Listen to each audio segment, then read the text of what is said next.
Halo teman-teman, kali ini saya akan menjelaskan tentang kurikulum di era digital, globalisasi, dan abad 21. Dalam video ini, saya akan membahas 4 bagian utama, yaitu yang pertama, tantangan kurikulum dalam menghadapi perkembangan teknologi digital. Yang kedua, tantangan kurikulum dalam arus globalisasi. Yang ketiga, peran kurikulum dalam mengakomodasikan keterampilan abad 21. Dan yang keempat, strategi menjaga relevansi kurikulum di tengah perubahan zaman. Yuk kita bahas satu persatu. Yang pertama, ada tantangan kurikulum dalam menghadapi perkembangan teknologi digital. Jadi, di era digital seperti sekarang, dunia pendidikan itu harus beradaptasi dengan cepat.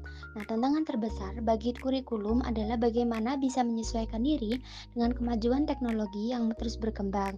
Banyak nih sekolah yang masih menggunakan metode konvensional, padahal pembelajaran sekarang harus lebih interaktif dan berbasis teknologi. Nah, tantangan lain adalah masih adanya kesenjangan akses terhadap internet dan perangkat digital, terutama di daerah terpencil. Karena itu, kurikulum perlu dirancang agar tetap adil dan bisa menjangkau semua siswa. Selain itu, baik guru maupun siswa perlu meningkatkan keterampilan digital. Guru harus bisa memanfaatkan teknologi dalam mengajar, dan siswa perlu belajar menggunakan secara kreatif dan bertanggung jawab. Jadi, kurikulum masa kini harus menekankan literasi digital, berpikir kritis, kreativitas, kolaborasi, dan memecahkan masalah berbasis teknologi. Namun, perlu diingat kembali, teknologi juga bisa menjadi interaksi, maka dari itu penting sekali menanamkan etika digital dan kemampuan mengatur waktu agar siswa itu bisa belajar dengan bijak di dunia digital. Yang kedua, ada tantangan kurikulum dalam arus globalisasi.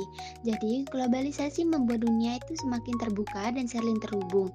Dampaknya, pendidikan juga harus siap melahirkan generasi yang mampu bersaing secara global, tapi tetap berakar pada nilai-nilai bangsa. Nah, tantangan utama dalam kurikulum adalah bagaimana menyeimbangkan penguasaan teknologi dan ilmu pengetahuan dengan moral, karakter, dan nasionalisme. Di era global sekarang, budaya asing mudah sekali masuk lewat media sosial dan internet. Karena itu, pendidikan karakter dan penguatan jati diri bangsa harus jadi bagian penting dalam kurikulum. Guru di abad 21 tidak hanya sebagai pengajar, tapi juga menjadi fasilitator dan pembelajaran sepanjang hayat. Selain itu, kurikulum juga harus fleksibel dan kontekstual, artinya disesuaikan dengan realitas yang ada di masyarakat dan pengalaman nyata siswa. Dengan begitu, pendidikan agar tetap relevan dan tidak tertinggal dari perkembangan zaman. Yang ketiga, ada peran kurikulum dalam mengakomodasikan keterampilan abad 21. Di abad 21, dunia kerja menuntut keterampilan yang lebih dari sekadar pengetahuan akademik. Kurikulum harus bisa membekali siswa dengan 4 kompetensi utama, yaitu 4C. Critical thinking, creativity, collaborative, dan communication. Nah, proses belajar juga perlu berpusat pada siswa. Guru bukan satu-satunya sumber ilmu, tetapi juga fasilitator yang membimbing siswa untuk menemukan pengetahuan sendiri. Nah, pembelajaran sebaiknya aktif, konseptual, dan berbasis proyek supaya siswa itu bisa memecahkan masalah nyata. Nah, literasi digital menjadi sangat penting agar siswa itu bisa mencari, mengolah, dan menghasilkan informasi secara bijak. Dalam hal penilaian, kurikulum abad 21 menekankan pada asesmen autentik seperti portofolio, proyek, dan penilaian kinerja, bukan hanya ujian tertulis. Selain itu, pengembangan guru juga penting. Guru perlu terus belajar melalui pelatihan, workshop, dan mentoring supaya bisa mengikuti perkembangan zaman. Kalau semua ini terwujud, kurikulum akan benar-benar membentuk generasi yang kreatif, kritis, kolaboratif, dan siap bersaing secara global. Yang keempat, ada strategi menjaga relevansi kurikulum di tengah perubahan zaman. Untuk menjaga agar kurikulum tetap relevan, dibutuhkan strategi yang sesuai dengan perkembangan zaman, terutama di era Society 5.0. Nah, salah satu caranya adalah dengan menerapkan growth mindset dalam kurikulum Merdeka Belajar. Growth mindset berarti keyakinan bahwa kemampuan siswa itu bisa dikembangkan lewat usaha dan pengalaman. Guru harus memahami konsep ini dan menjadi contoh bagi siswa supaya mereka itu percaya bahwa kemampuan itu bisa terus ditingkatkan. Selain itu, pembelajaran mandiri perlu ditumbuhkan. Siswa diberi kebebasan untuk memilih topik atau proyek yang sesuai minatnya.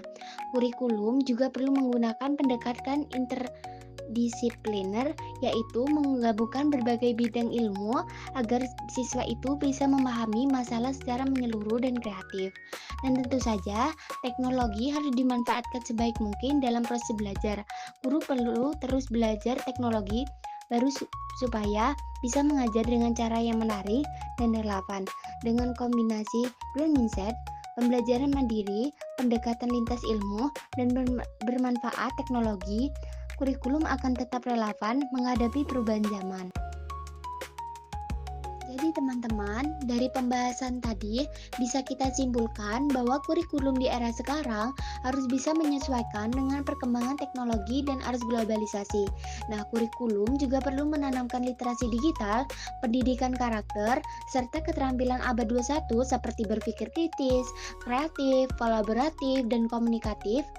Guru harus juga menjadi fasilitator yang inovatif dan adaptif terhadap perubahan zaman. Pembelajaran pun sebaiknya aktif, kreatif, dan berbasis proyek supaya lebih bermakna. Intinya, kurikulum harus fleksibel dan relevan dengan kebutuhan era Society 5.0. Sekian dari saya. Wassalamualaikum warahmatullahi wabarakatuh.